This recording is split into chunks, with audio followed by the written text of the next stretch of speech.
Hello and welcome to this Constitution Unit seminar. My name is Alan Rennick. I'm the Deputy Director of the Constitution Unit and I'm your chair for this seminar, the title of which is The Belfast Good Friday Agreement at 25, What Should London's Priorities Be? As many of you will be aware, the agreement passed its 25th anniversary earlier this month amid great uncertainty over whether Northern Ireland's power sharing institutions will be restored anytime soon. There's debate about possible reforms to those institutions. There are differing views over the optimal forms of north-south and east-west engagement as well, and questions around Northern Ireland's constitutional future, of course, are ever present. Many events have been held this month marking the agreement's anniversary, not least Joe Biden's speech at Ulster University 2 weeks ago, and last week's conference at Queen's University, Belfast. The Constitution Unit, of course, is based in London, so here we'd like to focus particularly on London's role. The UK government has a vital part to play in shaping Northern Ireland's future, but trust in it is exceptionally low across all Northern Ireland's communities.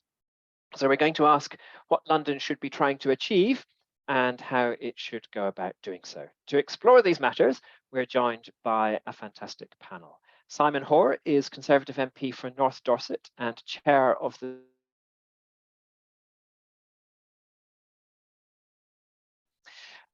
Baroness Smith of Basildon, Angela Smith, is shadow leader of the House of Lords and Labour spokesperson on devolved issues in the Lords. She is also a former minister in the Northern Ireland office. Professor Cathy Gormley-Heenan is Professor of Politics and Provost of Ulster University and a leading thinker about Northern Ireland affairs. And Alan Weissel is Honorary Senior Research Associate at the Constitution Unit and a former civil servant in the Northern Ireland office who advised British ministers throughout the negotiations that led to the 1998 agreement.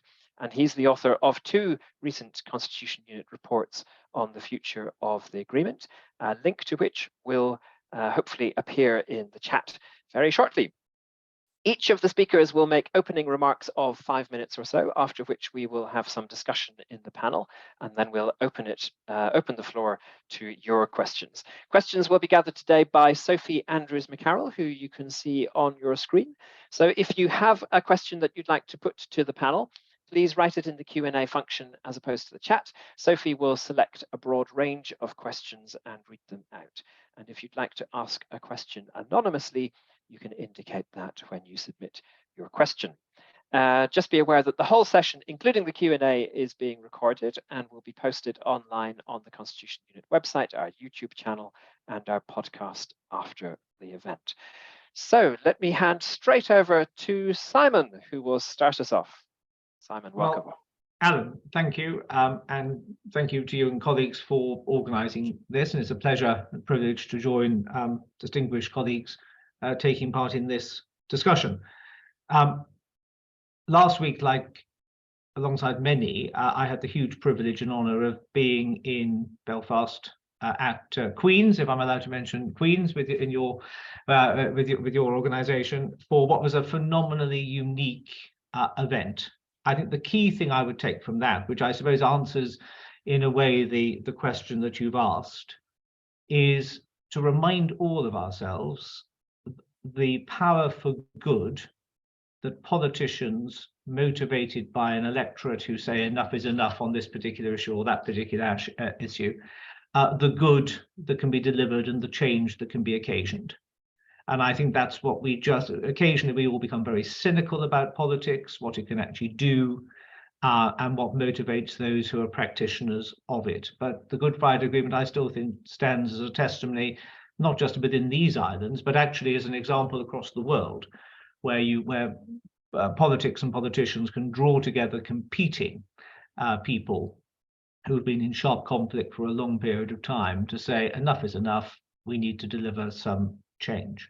So what flows from that 25 years hence? What should London's priorities be, which is the question that you have posed us? Let me just give you a few bullet points, I suppose.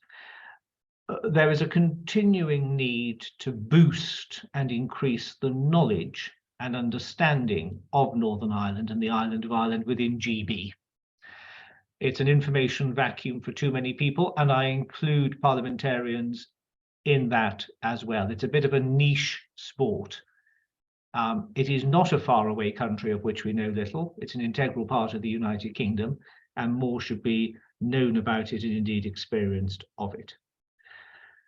From a very low base 18 months ago, I think Prime Minister Sunak has made huge leaps and bounds in terms of restoring fraternal Anglo-Irish relations.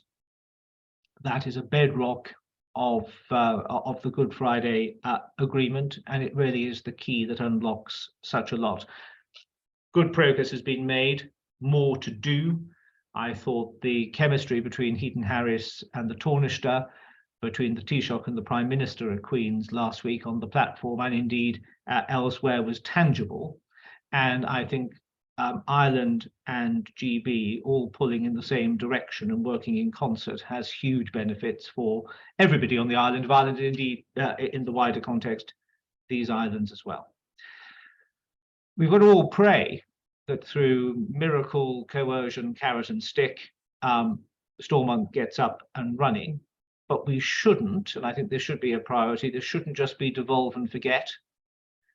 The devolution plant, well established in Edinburgh, well established in Cardiff, is still a very fragile species in Northern Ireland, and it needs nurturing and tendering. Trying to get the tending, the tone of that has to be got right. It can't be the mothership beaming in, but we need to do further work on that. So that, I think, has to be a priority. I think, notwithstanding devolution, Westminster has a role alongside Dublin of leading and shaping the debate. And one of the things I would like to see dropped out of the political lexicon is what I call Northern Irish exceptionalism. The toleration of things that Angela wouldn't have tolerated in Basildon, I certainly wouldn't tolerate in North Dorset. Well, it's always happened in Northern Ireland, and we just have to work around it. And I think we can be a little bit more robust on that. One thinks particularly that they're not exclusively about the continued pernicious existence of the paramilitaries. And I suppose underpinning that all is, lots of people said Good Friday Agreement couldn't be achieved. It was, and we've been sort of slightly hesitant to dip in and dip out. We need to, I think, reshape for the next 25 years the expectations of what it is to be a guarantor of the Good Friday Agreement. It's not a passive historical title. It's an iterative process. It's an organic process. And on that, and I conclude by the other priority, which is the priority of prosperity, which needs to be felt across the strata of Northern Irish society. I personally have no anxieties at all about the goodwill of the people, of the professional middle classes of Northern Ireland, who work for businesses where communities are integrating and working for businesses that travel around and all the rest of it. There is a too large a number for comfort of working class Protestants and Catholics, still siloed in employment and in education, for whom ask a question, and it is rhetorical: what has the Good Friday Agreement ever done for us? It's given peace, and we need to remind people of how precious that is, but they haven't felt enough of the prosperity agenda. And when prosperity is felt across all sections of Northern Irish society, the need for paramilitaries, the need for silly and unacceptable behaviours disappear entirely. So I think those, for the next few months and years, should be London's priorities. Fantastic, Simon. Lots of very important thoughts there. And I should say you have moved mountains in order to be able to join us today. We're very grateful for that. Not at all. You will need to leave a little bit before the end of the seminar, but we're very grateful that you've been able to join us. Angela, over to you. Thanks, Ellen. In some ways, I'm listening to Simon. I thought I could just sort of put my feet up, because I think we're thinking along very similar lines here.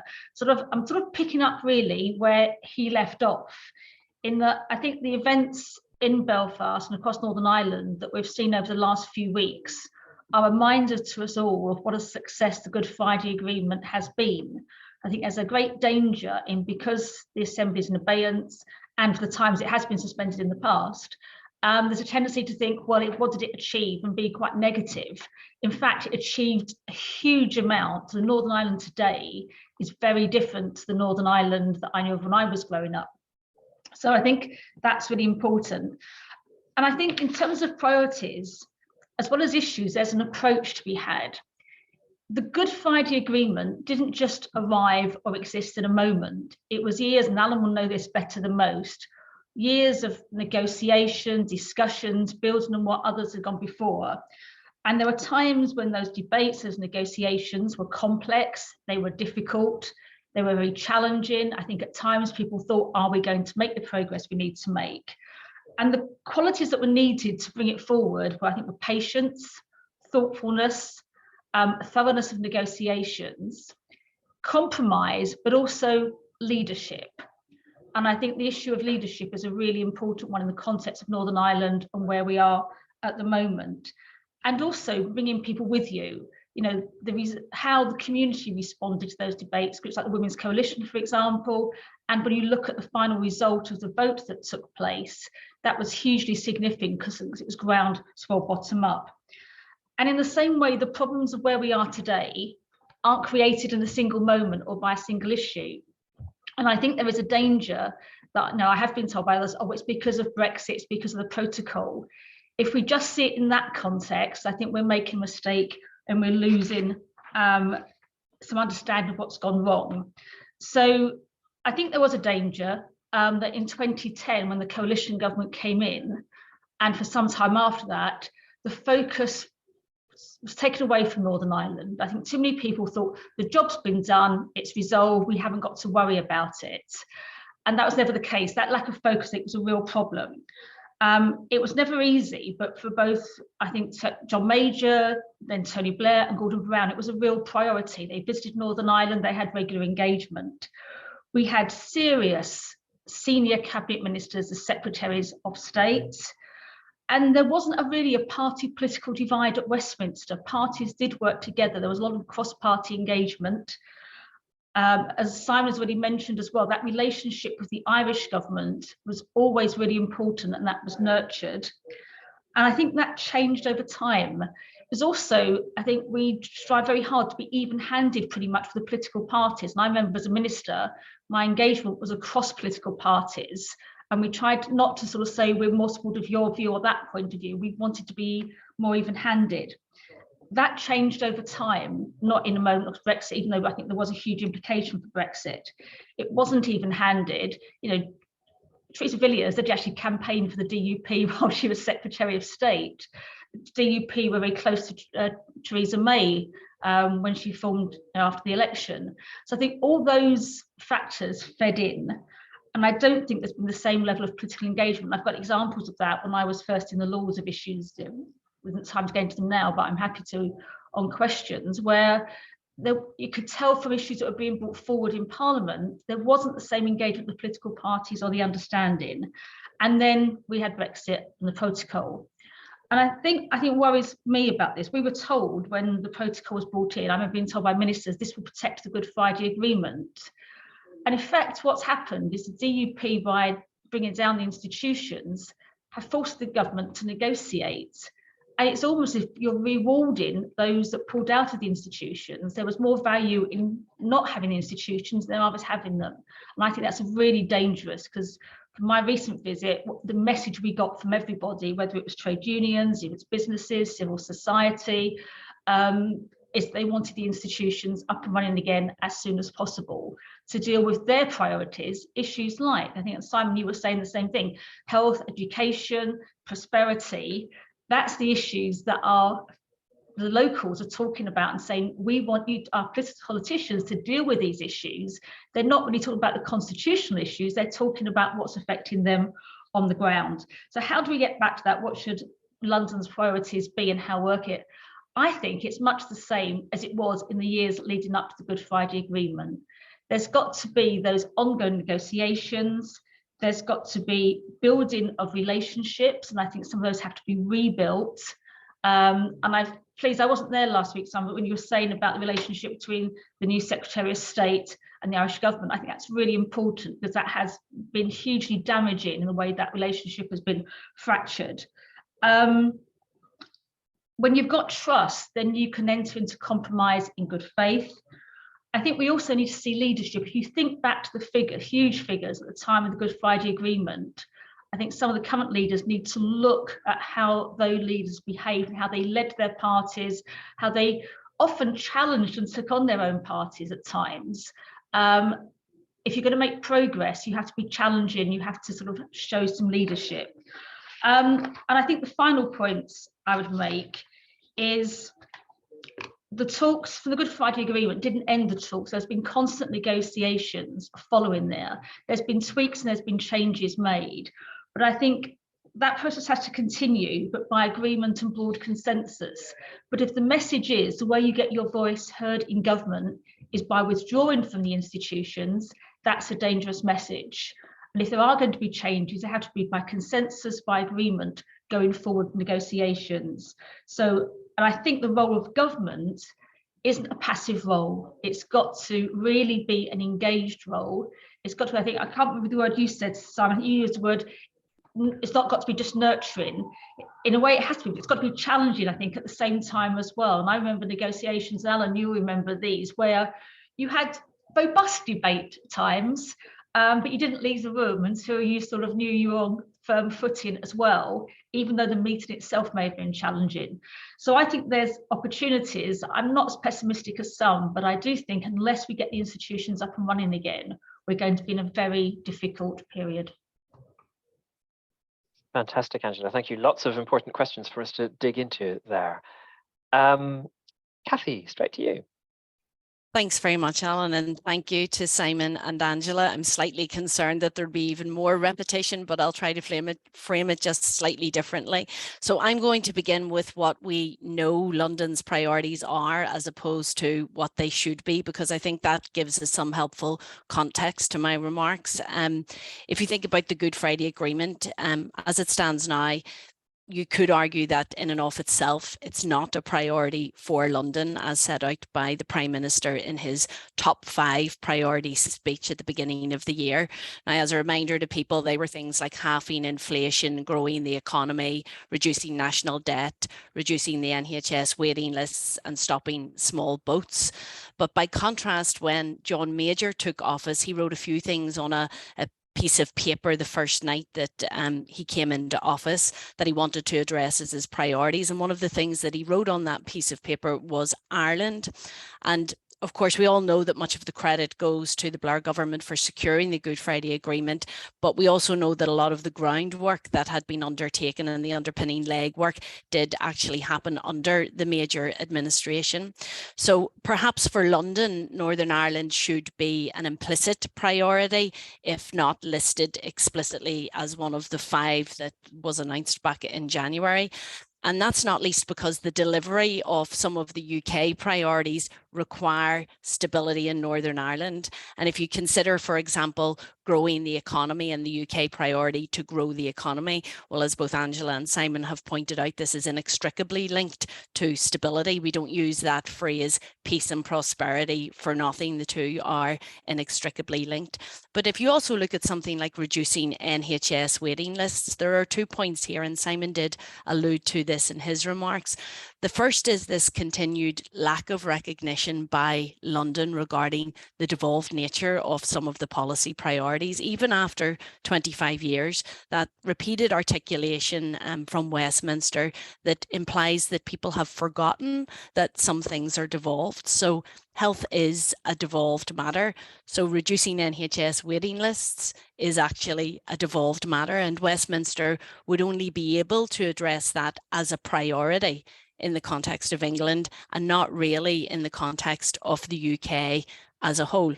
Unless, of course, Northern Ireland was directly ruled from Westminster, in which case it does become a bona fide policy priority. But Westminster would be unlikely to want responsibility for one of the longest waiting lists in the UK, but more of that a little bit later. So London's priorities for its own interests should be about stability and about devolution. So far, so very obvious. Now, what did we learn from Agreement 25 and the events of last week? Well, the priority appeared to be to convince the DUP to return to government and to restore these power sharing institutions. The Prime Minister suggested that restoring Stormont was, in inverted commas, the right thing to do for the future of the Union. And the Secretary of State said that power sharing was the surest way to secure Northern Ireland's place in the Union. And weeks before that, Steve Baker had urged the DUP to bank the wins that they had secured over the new post-Brexit trading rules for the region, and bank these wins and return to Stormont, or face the possibility of direct rule and a harsh budget. Now, when I heard these various things, whether the right thing to do, whether securing your place in the Union, or whether banking the wins, I was reminded of the COVID strapline of stay home, protect the NHS, save lives. The slogan effectively now in the context of Northern Ireland is stay devolved, protect the Union, save your budget. But what if these pleas, it's the right thing to do, or the carrot, it'll protect the Union, or the stick, will introduce water charges or will introduce a very harsh budget, do not work? What then should London's priorities be? Well, I think that the alternative priority to stability and devolution in the short term should be to create some sort of short-term stability through some kind of sticking plaster solution or interim reforms of the technical aspects of the Good Friday Agreement. And Alan has mentioned this in the 2 reports that he has published, and we'll no doubt talk about it in a second. So I won't steal your thunder on any of that, Alan. But if you can't reform the institutions, even through a sticking plaster solution or some sort of interim reforms, then there really are only 3 options for medium-term stability, and none of these will be palatable nor acceptable to different stakeholders, not least to London. So option 1 is, of course, as we all know, direct rule as we knew it pre-98, and that's a kind of Anglo-Irish Agreement plus or Anglo-Irish Agreement direct rule with a green tinge model. Option 2 is direct rule pre-85 without any Dublin influence. And option 3 is simply to do nothing and leave the civil servants to do it, again raising questions of acceptability around accountability. So no matter what way you look at things, as you go through the various options, your logic tree takes you back round to the sticking plaster type solution each time. So the second priority then should be for London to find out just how serious everyone is about the possible reforms of the institutions. There's been lots of discussion about the possible reform of Strand 1, and London really needs to make it a priority to bottom out the answers to all sorts of questions around that. Are there merits to any sort of reform? Or would such a process destabilise an already difficult situation? Would you have to have the institutions up and running again to consider reform, or could the process of negotiating reforms take place during this period of suspension, as was similarly the case with St Andrews? And should the 2 governments seek to advance a particular agenda or propose issues or an agenda item effectively, or should that be for the parties to bring forward themselves? And wherein does the role of the public sit in all of this? Because there's a sense that the public played a key role in endorsing the devolved power sharing institution through the 1998 referendum, but it hasn't really been meaningfully consulted on anything since. And there is a question around whether consultation would help to provide legitimacy around any decisions or sticking plaster solutions that might have come up or that may come up. The third priority, which I think is really important given the news this week about budgets, is that London should commit to address Northern Ireland's finances with or without the institutions, preferably with. But I think the reality is that the books don't balance, and that the offer of financial packages to get the institutions back up and running again are well, for want of a better turn of phrase, it's no way to run a railroad. In the longer term, it's as simple and as difficult as either cutting costs or raising revenue in Northern Ireland, but it does require a really serious degree of attention and engagement from Treasury and with Treasury in a partnership approach to rethinking Northern Ireland's finances. And that has been something that has been very challenging and should be a priority for London. But it's better to leave you with things that are more memorable than those technical types of priorities. So what I would argue is that London's priorities should really be as simple as A, B, and C.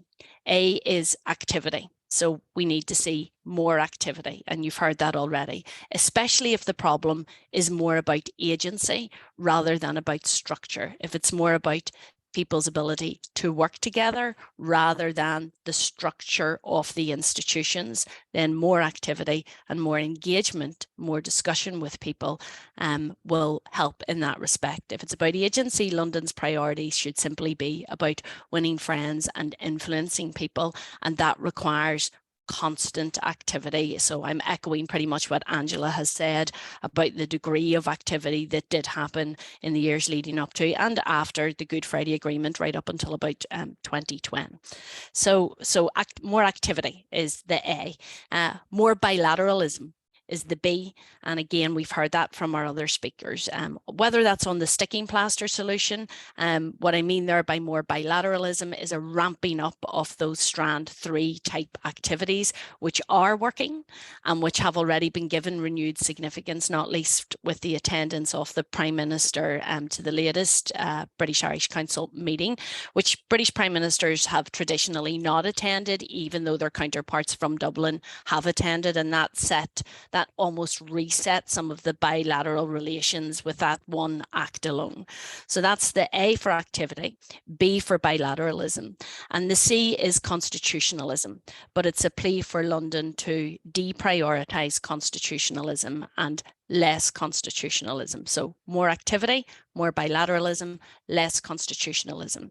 And that's because there are 2 types of unionism that can be identified effectively in London at the minute. You have, on the one hand, that muscular type of unionism, and on the other hand, a more accommodating approach. And the future of Strand 3 and the future of the improvement in bilateral relationships to deliver any sort of a sticking plaster solution in the short term and find a longer term solution depends entirely on the type of unionism that predominates in London. And so there is a need for London, I think, to deprioritise that sense of constitutionalism. There is a sense that territorial unsettlement across the whole of the UK will not go away. It's important not just in the context of Northern Ireland, but also in Scotland and to a lesser extent in Wales. But the tensions within unionism in Northern Ireland are just a manifestation of broader territorial unsettlement. It's not a cause of it. It's just a sentiment.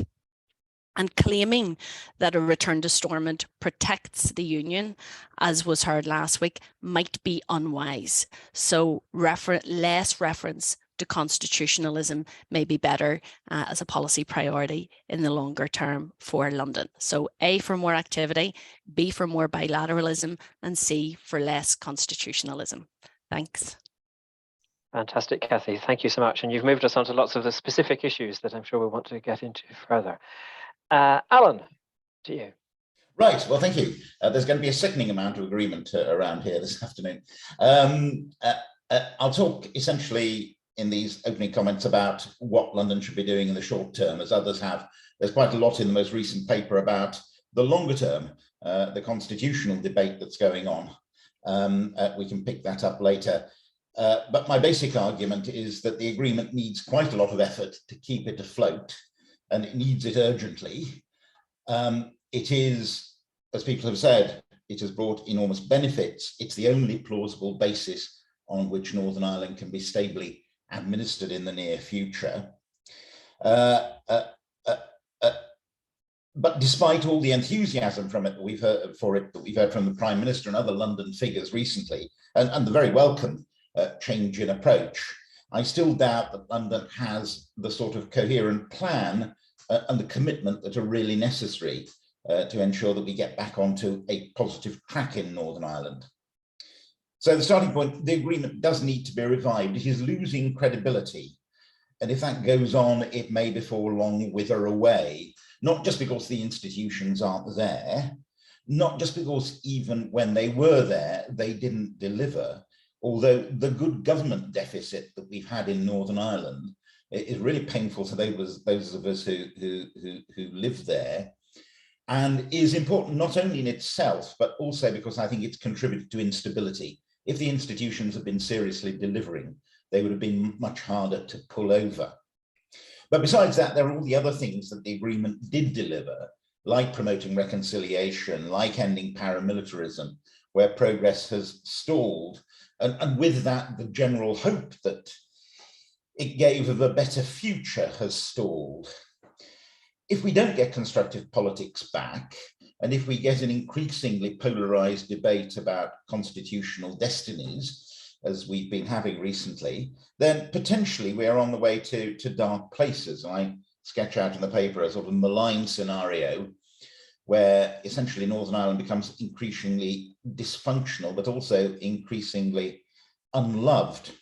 And I don't think there's any prospect really that the constitutional debate is going to produce early deliverance from that.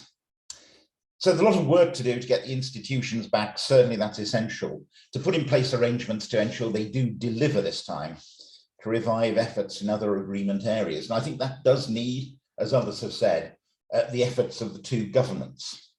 I think it is still the case that constructive politics in Northern Ireland still needs to need some sort of external component to keep it working properly. One day we may get to a place where it's self-sustaining, but I don't think we're there yet. And it has been the British and Irish government working together who in recent years, until recent years, have been the motor of political advance. And their voices carry weight, especially when they're united. And I think we need more positive voices at the moment because, and as you know, maybe social media politics and all of that, we're hearing the loudest voices we hear are often the unconstructive ones. All this needs commitment and effort in London. And is London really bothered? I mean, government figures in the quite recent past have played politics with Northern Ireland in connection with Brexit in a way that, in my view, has been profoundly harmful. Now, that has changed recently, and the Prime Minister has certainly stabilised things as regards Brussels. I have to say that until recently, he's not seemed to show a great deal of interest in Northern Ireland himself. The promise in the speech last week seemed to be get the institutions back plus some investment. I'm not sure how real, how substantial the investment promise is. And there is room for doubt about whether the thinking goes much deeper yet. I think recent secretaries of state have seemed to take rather a back seat. There used to be a much more conspicuous presence and a much more hands-on approach. Now, this is complicated very much by the vast distrust of London on all sides that all the, you referred to, Alan, that all the polling brings out. And I think the partnership with Dublin has at times been forgotten. Certainly it shriveled almost to nothing in recent years. Now, it is clearly getting better. I think it's probably at nothing like the depth that it used to be, even if in London that may not be realised. What constructively they should the governments be doing? Well, first of all, I think getting the institutions up and running and making them function is essential. That means working closely with the parties after the May elections to try to get them on board. If the DUP don't join the autumn, then being willing to act resolutely, I think, because Cathy went through the options that faces. I don't think we can go on with the present arrangements where we have civil servants in charge, but with very limited legal powers and less political legitimacy. The idea that has sprung up in Northern Ireland in recent years that you can somehow do without government and things will go on perfectly okay is an extraordinary one. I mean, for the long term, it is profoundly, profoundly damaging. And it's obviously not blessed by the agreement. But any sort of direct rule would be massively controversial, and not least because of the role that the agreement gives to Dublin, and it's not agreement compliant either. So the proposals in my paper, and I elaborated in a blog about 10 days ago, for temporary changes to the institutions to override vetoes while talks go on about permanently resolving the issues. I think it's very difficult for the governments to unilaterally to change the agreement on a permanent basis. It was arrived at by consensus, and really consensus runs through all of it. But ensuring that constructive politics and government go on as nearly as possible in line with the agreement while negotiations continue on a permanent way forward, I think is a much more defensible proposition. But as I said, there's much more to it than institutions. We need new ideas and new action in other areas of the agreement as well. I won't go into that in detail, but I will say, because the governments are mistrusted, and certainly the London government is mistrusted, it's particularly important, I think, to encourage new voices from outside politics, from civic society, which often keeps its head down, and finding ways of broadening out the debate, I think, is important. Particular forms, whether it's reviving the civic forum or other things, I think there's probably a range of things can be talked about, but that seems to me to be an important component of moving forward. But will London bother with this, and why should it? I mean, there are elections to be won, and frankly, few people in England understand very much or care very much about Northern Ireland, something I think unionism should be very much more concerned about than it is. But I think they should. Anyone concerned with the future interests of the UK beyond the very short term should want to resolve things positively. The agreement withering away is not good for the UK's reputation. It's not good for civil order within the UK. It's not good for the future of the union. And recent years have seen many more people, though not yet anything like a majority, conclude that early Irish unity is desirable. On the positive side, as others have found before, there are prizes for statesmanship in Northern Ireland, prizes in terms of legacy, possibly even prizes in terms of cultivating a reputation for responsibility, which may even pay dividends electorally. But I think there is a lot more to do in conclusion for London to complete the transition to being responsible and statesmanlike as regards Northern Ireland. It does need a more coherent strategy across government. I don't say it should be one of the top 5 points. I don't say it needs the sort of effort that the Blair government put in, and indeed John Major before, in getting us to the stage where the agreement was possible, but it does need sustained commitment at all levels up to the top to get the agreement back onto its feet. Thank you. Thank you very much, Alan. And let me reiterate that the points in Alan's 2 reports, Constitution Unit reports, are really very worth reading thoroughly. There are a few questions in the Q&A from you in the audience. Many thanks for those. If you'd like to ask a question, now's the time to put that into the Q&A, so do keep those coming in. While you're writing those questions, let me just put a couple of quite quick questions to the panel. One is a general one, and the other is more specific.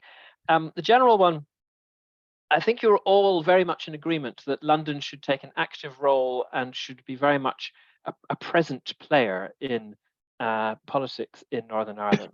I sometimes get a bit of a sense that there is a different view in the UK government, and a bit of a sense that Northern Ireland should be kind of left to sort things out itself to some degree, and a bit of a sense that there's a danger of London turning into a kind of helicopter parent that stifles the ability of leaders in Northern Ireland to take responsibility and stand up to the plate and work out things for themselves.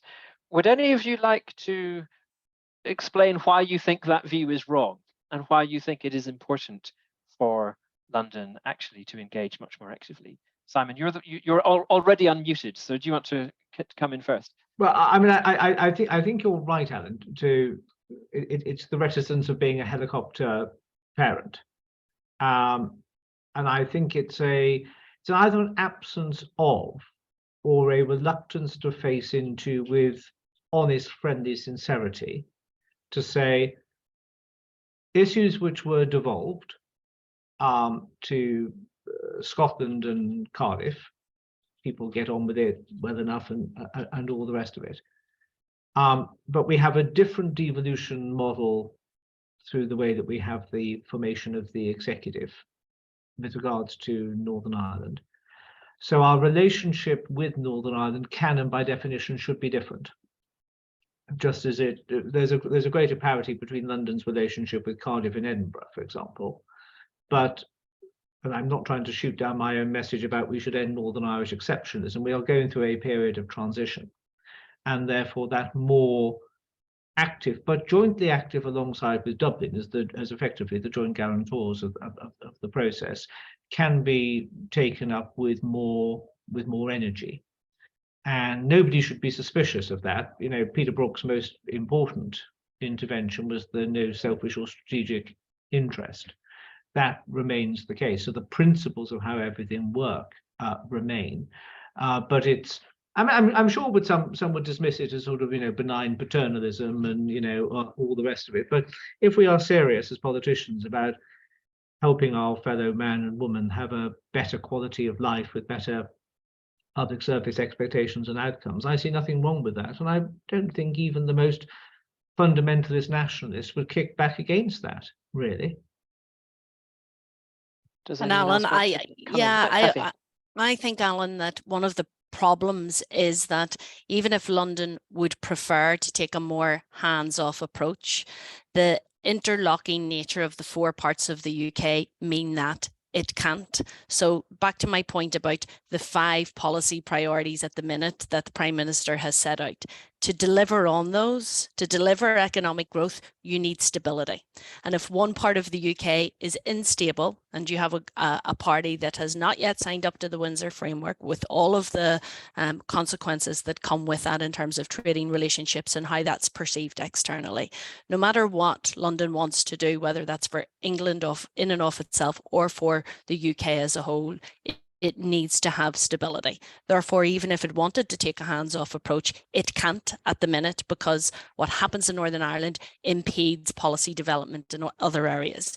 Ditto with the NHS. If you had direct rule, then those NHS lengthy waiting lists in Northern Ireland would skew the figures of a Prime Minister that's trying to demonstrate that he's reducing NHS waiting lists in England. So there are implications for the UK as a whole and for England in particular that would suggest that even if you wanted to not surrogate and to take a more devolved and forget perspective to things, that's just not possible.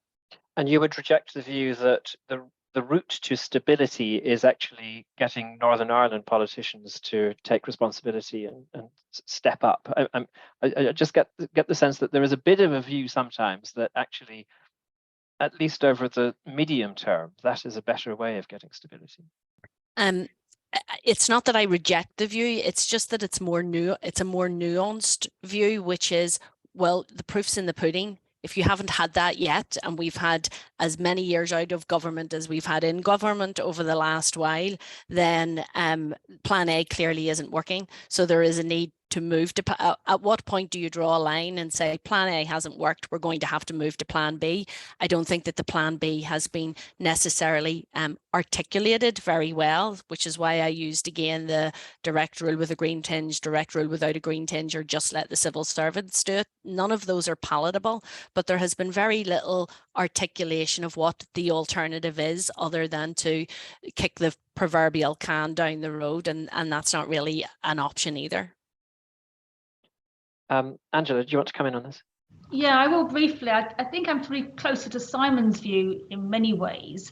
I think there is, nobody wants to be thought of as a helicopter parent, but we are co-guarantors of the Good Friday Agreement, and that means supporting institutions. I think there is an issue about responsibility, and I spent 3.5 years as a directoral minister, which is not a good place for Northern Ireland to be. But I can count, numerous times where members of the public, not politicians, would say to me, if you're taking responsibility, and I think that civic society and others want the Northern Ireland politicians to step up and take responsibility. And I can recall examples where publicly I'd be criticised by a Northern Ireland politician for a decision I was taking, but privately they'd say that's absolutely the right thing to do, but it's very difficult for us to do that. So I think there is an argument about our role in support, as Westminster's role as a whole, supporting the institutions to be up and running, because only when they are up and running do Northern Ireland politicians are able to take responsibility. And the very point that Kathy's making about taking responsibility for the NHS. Now, I don't think that Westminster's attitude about the NHS is, oh, our figures look bad if Northern Ireland's waiting lists are long. I think it is genuinely people in Northern Ireland are waiting too long for the care they need. But I think the government's got to be careful how it engages. I have to say, it is a huge achievement of this government to unite the Northern Ireland political parties against something with the legacy bill, the Troubles Legacy Reconciliation Bill, which is an appalling piece of legislation. Every political party in Northern Ireland is against it, and yet the government's pursuing it.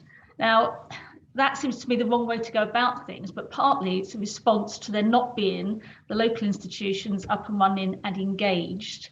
So I think there is a Westminster responsibility as co-guarantors. It's a Westminster responsibility to give the opportunity for Northern Ireland politicians and to push in that direction so the institutions are up and running and local politicians taking the decisions that affect their constituents. When I was there, they weren't my constituents. And, you could argue I was an elected politician, that's better than having civil servants having to take decisions, but civil servants are living there and living by those decisions as well. So I think the position at the moment is wholly unsatisfactory. Civil servants I've spoken to are not comfortable with that decision. And if you talk to civil society and the public, many aren't comfortable. So there is a huge obligation on the British government, and I think the opposition as well, to be part of this to ensure that we do get the institutions up and running, and the pressure on the DUP should be made to ensure, as we saw in many of the discussions and debates in the last week or so, they have to understand that they will not gain more by walking away. The benefits have got to be of being in the room, having the debates and being part of the institutions. Great, thank you. And let me pick up that issue of how to bring back the institutions as my second question. And Simon, I suspect I'll have to go to you first on this one again, because you'll have to answer and then probably leave fairly quickly. Right. I think. But so all of you, I think, agreed that the first priority should be to engage, for London and Dublin to engage with the parties, with civil society in order to get that going. But Kathy and Alan raised the issue that if that doesn't work, it may be necessary to change the institutions in order to overcome the veto at the moment, as it is from the DUP. What do you think on that? What do you think should be countenanced in order to get the institutions back? Well, this is the vexed question. This is the sort of chicken and egg there's a perfectly respectable argument you can put to say, look, the mechanisms of executive formation as set out in St Andrews aren't working. Do we revoke St Andrews and go back to what it was back from 98? Do we look at something new? How do we do it and when? I think, and you can say do it now. That's a perfectly respectable argument to bring forward. Others would say, let's do it in a couple of stages. Let's get the show back on the road first of all, and then have a look at it. Now, my fear on that is that, I mean, the only sort of metaphor I can think of is that somebody who has wrestled with a piece of flat-packed furniture, and then they get it up and they put a vase on it and then it falls down, and then they put a bit of glue on it and it stays up. They put the vase on, but nobody's allowed to touch it or move the vase or add anything to it in case the whole damn thing collapses again. It's working, it wasn't supposed to, but leave it. I think the Assembly has to work out how to walk and chew gum at the same time, that one can govern, but also have a formal process of, just as we have in the House of Commons, the Procedure Committee, look at how things are going, look at what could be changed, look at what is working well, not working well. Maybe that can be convened by the joint guarantors, because I think, to make that point again, activity from the joint guarantors is always needed, but I think particularly now.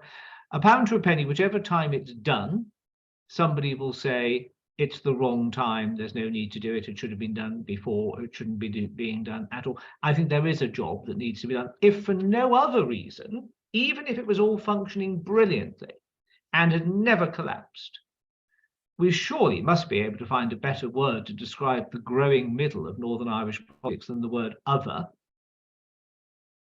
because we bake in a mindset of 25 years ago, which had been preset by a history going back 100, 150 years, to 2023. And that doesn't help anybody. It doesn't help public service delivery or reform. It doesn't help the evolution of society. So I think there's a pressing need for it. As I say, even if it had never missed a heartbeat, it had never collapsed itself, etc. And I do also think, just pausing there, and I'm afraid, Alan, you're right, because I've got to go off and actually chair the select committee. We've got the Secretary of State in front of us. I think in 2023, we really should now be asking ourselves a question that, irrespective of the issue, is it right for any party, and both of the principal parties have done it, is it right for any party in a modern democracy focused on public service to have up their sleeve the right just to pick up the ball and walk off the field without any consideration as to the consequences? You're suggesting there quite a thoroughgoing review, more than simply a kind of sticking plaster in order to get the institutions up again. Look, Northern Ireland doesn't need sticking plasters. I mean, the people of Northern Ireland, in my experience, are big enough, bold enough, and brave enough to grasp the challenge of difficult things. They did it in referenda, North and South, in 1998 to support the Good Friday Agreement. If it's going to hurt, we've got to tell them it's going to hurt, and if it's not, we've got to tell them it's not. But the time for sort of timidity, and by definition, then people say that that's advocacy for just sort of running in like a bull in a china shop. Things can be done calmly and in a coordinated way, but without timidity. I don't think we need sticking plasters. We have a tendency in this country of doing sticking plaster politics. What can work? What can get us from A to B, rather than considering what is going to be durable. And you need durability. Speaking to Alan's point, you need durability to generate the confidence that this is an enduring process rather than a flash in the pan. Well, thank you so much, Simon. I know you. And then my apologies to my fellow panelists. I've got to go, but thank you so much for asking me. It's always a great pleasure to join in, and I'm hugely grateful to have been able to say, my two penneth. But thank you. It's great to see you. Thank you so much, and good luck with the Secretary of State. Cheers. Bye. Angela, what do you think about the degree to which we should be considering institutional changes in order to get the institutions up and running again? It is sometimes a chicken and egg. I prefer to see institutions up and running and have some discussions about what comes next. But I think the point I made earlier, the DUP have the view now they got more traction with the government by walking away than they did as being part of the institutions. And that's a very bad position for the institutions to be in. But the Good Friday Agreement, in a sense, was dynamic rather than fixed, because we had St Andrews, which had discussions afterwards. So it is not a new concept to have review and discussions and look at tweaks and changes, as long as the fundamental principles remain. So I think it's discussion, but you only do that, I think, by consensus and agreements. We've seen with the Troubles Bill, when you try to impose something without engagement with all the political parties, it just doesn't work.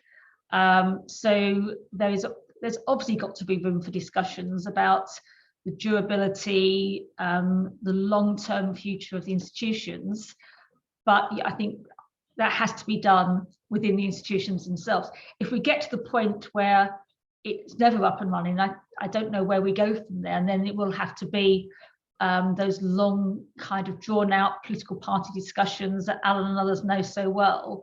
There's probably some uncomplimentary descriptions you can make of how difficult those discussions were, but we would get into that territory.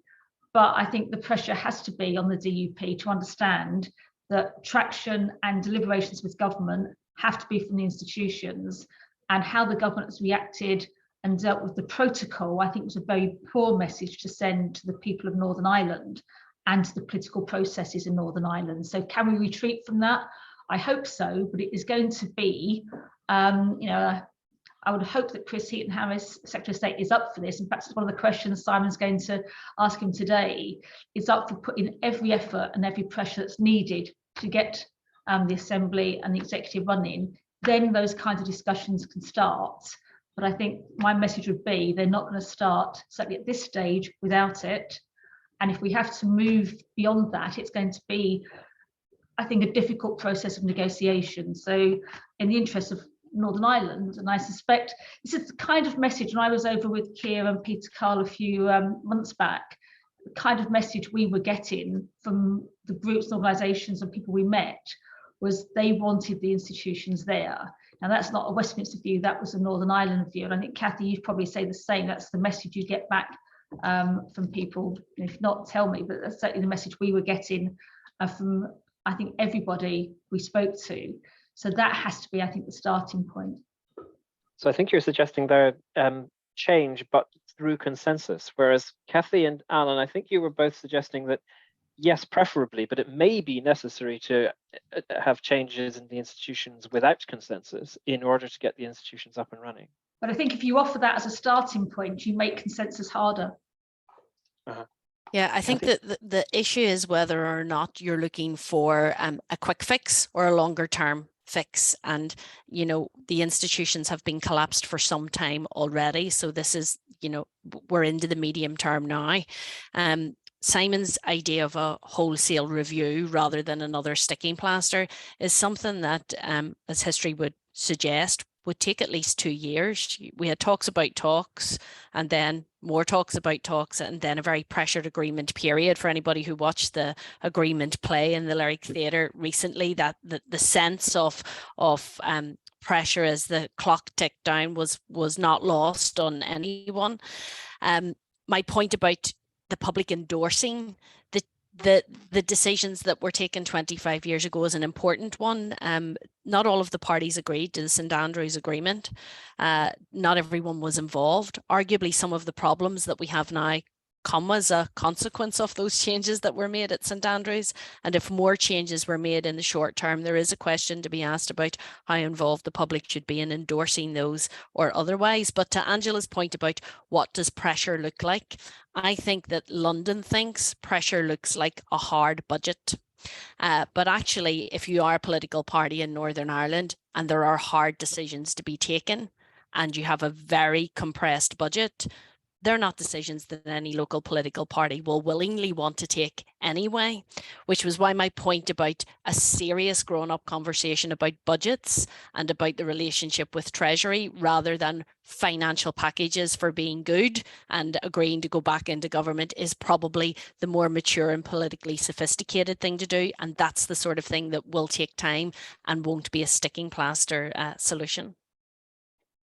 Alan, do you want to come in briefly, and then we'll go to audience Q&A? Yes, briefly. I mean, it would be better if we got the institutions up and running on the present basis in the autumn. But if we don't, then, as Cathy says, we've already been without government for a long time. Things are falling apart. Then I think the sticking plaster solution may be the least bad option. And it should be there, you know, as a clearly in the mix to encourage people to come back in. If we do move back into the institutions as they were, then I think there is still a case for a much more hands-on government role. First of all, to put in place arrangements to ensure that they do actually deliver, but also to animate the conversation about institutional change.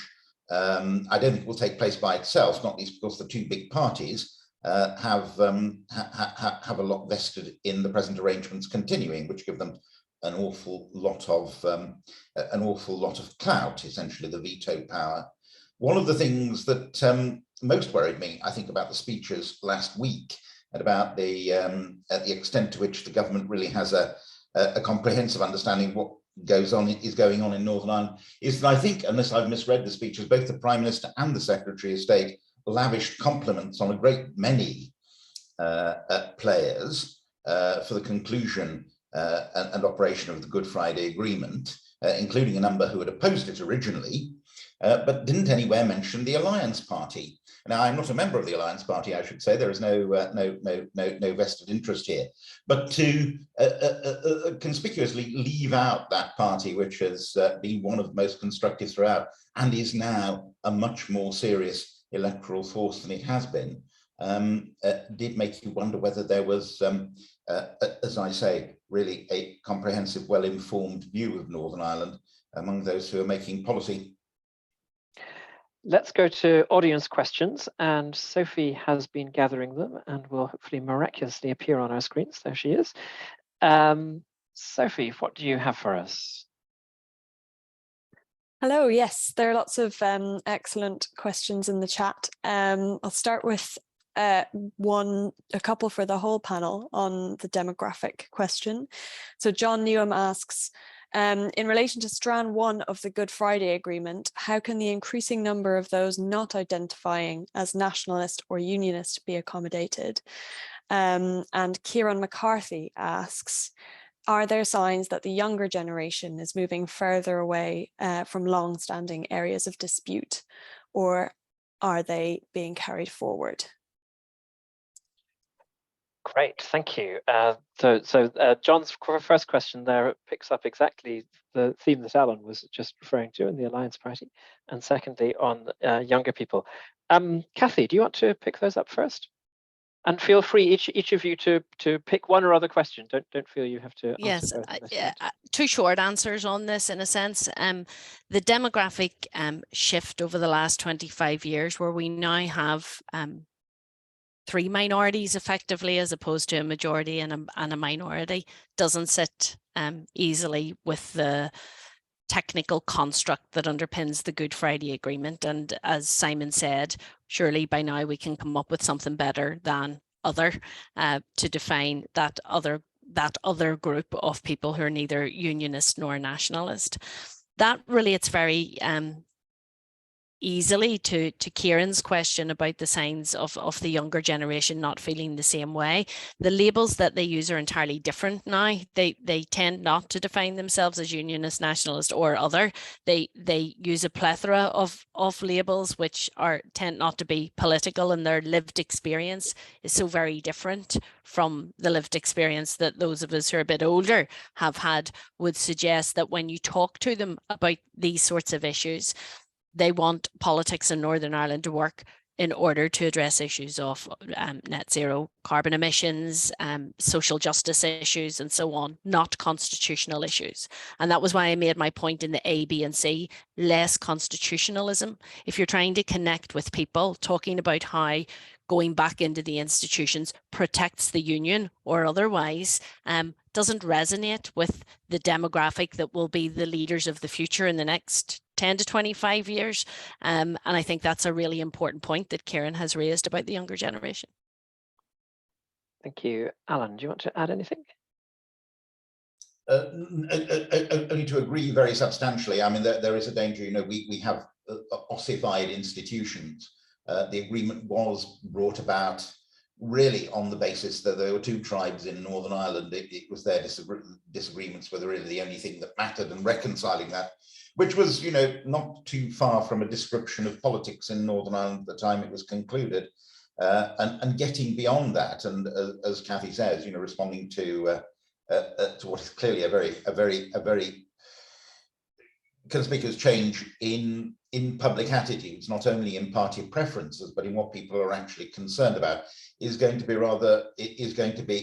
be difficult. And that's why I say, even if we go back to operating the institutions as they were, this is one of those areas where the governments have, I think, a useful role in encouraging the public debate, probably one, as I said earlier, chiefly contributed to by civic society rather than by the governments themselves, about what we ought to be doing, was we've lacked that debate, really. The institutions are not much talked about in public. The Northern Ireland Affairs Committee now has its inquiry, which is valuable, but we need to popularise those arguments rather more, and I think do something about them that is Northern Ireland based. Angela? Yeah, I think this isn't meant to be frivolous, but it affects across the UK. But I do think politicians love to talk about the Constitution. The public hate talking about the Constitution. So you often find in any political gathering, people get very excited about constitutional issues. But it's been more important in Northern Ireland, but it happens here as well. And it becomes an internal political debate. And as I said, when I was over pretty recently, constitutional issues really weren't raised with us when we met trade unions, civil society. We met, it was the politicians that raised those. So I think you're right. It's the younger people who weren't living through the Good Friday Agreement. Many of whom weren't born when that agreement was being negotiated and voted on, didn't have a vote. Probably aren't so exercised about that as they are about what's happening in their everyday lives and the economy. A personal musing, I do wonder, looking forward, if the designations, unionist, nationalist, other, actually has an impact on how people vote, because they know that who they vote for will be in one of those groupings. And that is the kind of thing I think can be discussed when the Assembly's up and running again, as we had, I think your point, I agree with Kathy about the St Andrews Agreement and the implications of that. They're the kind of issues discussed going forward. But it's just a sense I have, and I'm not as close to it as others, I really think that most people in Northern Ireland want the politicians to be discussing the issues that affect their day-to-day lives, the services they get, their futures and their children's futures. And I think politicians have an obligation to understand and not just talk to each other, but be talking to those outside their normal remits and outside their normal base to say, what do you want us to do? Thank you. I think we have time to squeeze in a quick final round. So Sophie, back to you.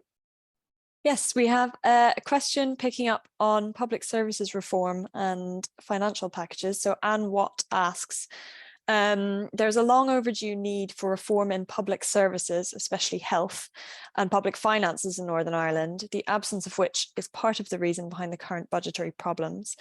And there have been regular promises of reform as a condition of additional financial settlements to Northern Ireland, for example, in the New Decade New Approach and previous agreements.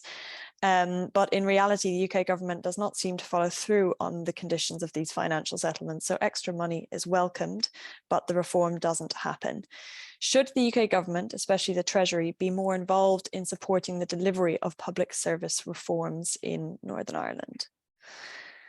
And then we have another question, which might be nice wrap up. Is the Good Friday Agreement process something that could or should be repeated to drive through important change, or was it a once-off of its time? And that's from Kieran McCarthy.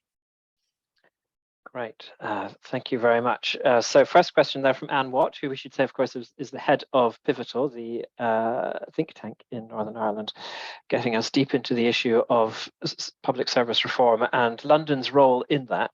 And then a second question on whether we need to repeat the GFA process. Let's go in reverse speaking order this time. So Alan, you first, and if each of you can be very quick and maybe just focus on one of the questions, that would be very helpful. Yes, well, not surprisingly, I think Anne Watt's point is an extremely good one. I mean, public service reform is something that we have been very bad at in Northern Ireland. There is something about our politics which makes political parties very, very reluctant to grasp these issues.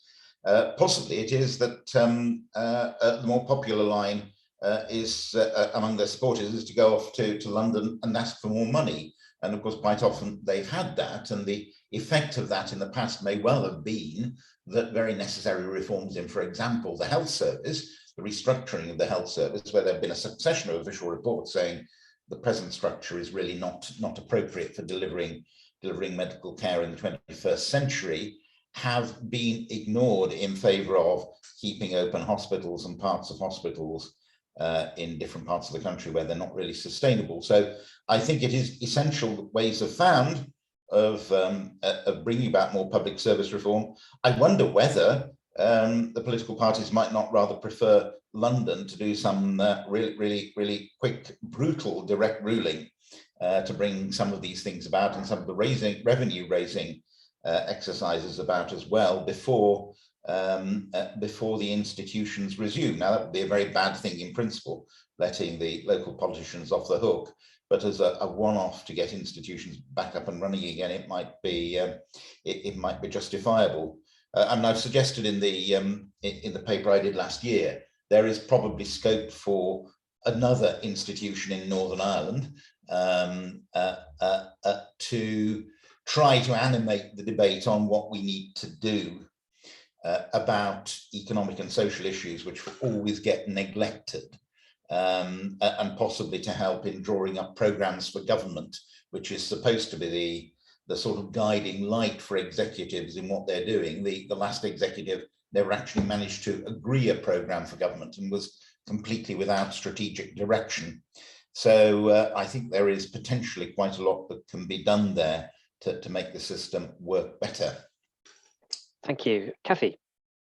I think two things have happened in this space already that are positive developments. The first was the establishment of the Fiscal Council for Northern Ireland, which is modelled on the OBR, and that basically looks on an annual basis now at how Northern Ireland proposes to spend the budget that it does have. And if that's cut other departments in order to fund health, that then raises the question that Anne has posed about the reform of public finances, or public services. How many times can you cut other departments in order to fund health without having to take a root and branch review of health at some point? The second entity established was the Independent Fiscal Commission for Northern Ireland, which was set up to look at fiscal devolution in some way, shape or form, similar to Scotland and to Wales, that if the Northern Ireland executive are not prepared to cut their costs and implement cuts, then they will have to raise revenue. And the way in which you raise revenue is economic growth, economic activity, or raising taxes in some way, shape or form. In Scotland and Wales, that has been through one of the big three, income tax. So the main ones you'll use is income tax, VAT or national insurance.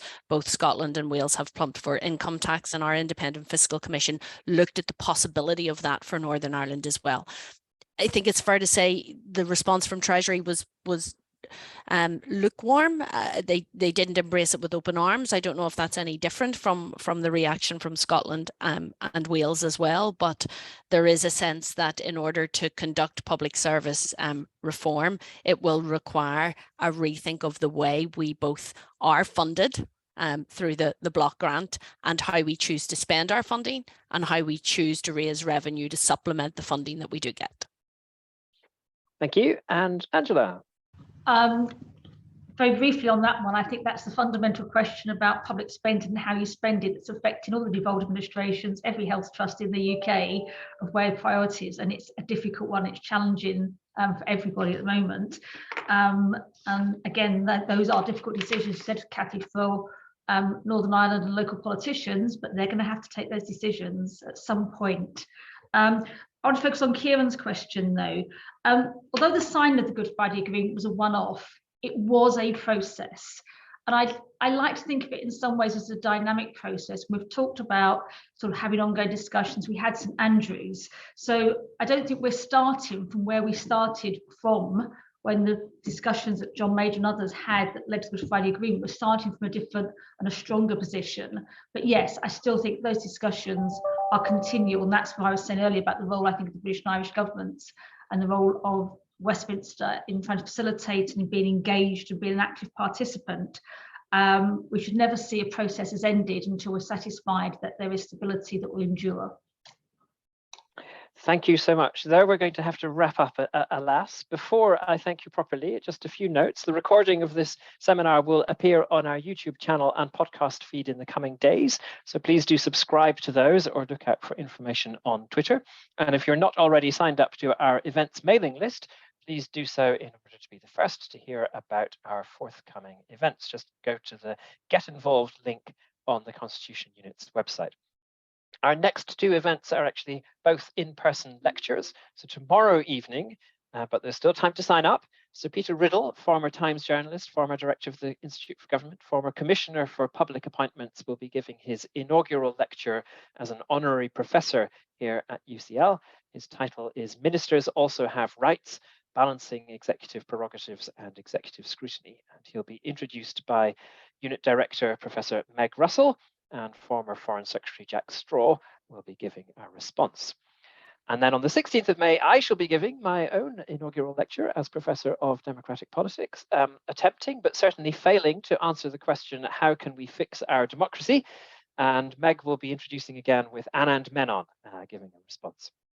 And you can find links to both of those on the Constitution Unit's website.